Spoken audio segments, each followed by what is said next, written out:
For most people, a stint in rehab would be a personal nightmare, but for Mayor Rob Ford, it's akin to trying out for a football team.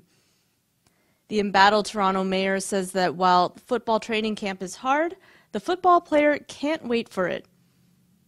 It kind of reminds me of football camp, kind of like the Washington Redskins camp I went to as a kid, he says. The mayor, in an undisclosed location, told Toronto Sun columnist Joe Warmington that not only is he happy to be in rehab, he's actually enjoying it. Rehab is amazing, he said. The mayor describes his days as full, starting with breakfast, then sessions, then smaller group sessions, and then one-on-one meetings and counseling. He says he feels patients have been supporting each other. The mayor says that he is starting to come to terms with his personal issues and demons. In a quote, he says, "I think alcohol is the worst drug of all. It makes you do things that you would never do or say things that you wouldn't." He's also aware that the whole city is intrigued of his whereabouts. However, the mayor says that in the interest of protecting the privacy of other patients, he will not reveal his whereabouts other than to say he's in a rehab program. Ford promises that he will return to his job as mayor and also to the election campaign, but he gave no timeline other than to say that he would be back and he would do very well at this point.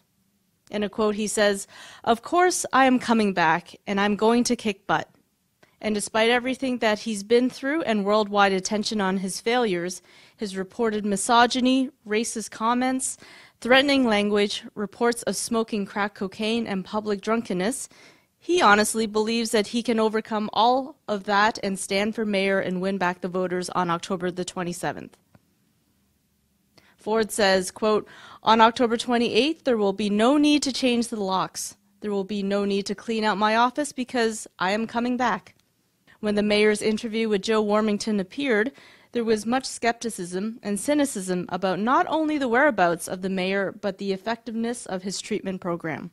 There's also been reports that he's been seen in a Tim Hortons location. When reached again in rehab, Mayor Ford says that this is the final time he will talk about it. He insisted he is serious about the program and is working on it.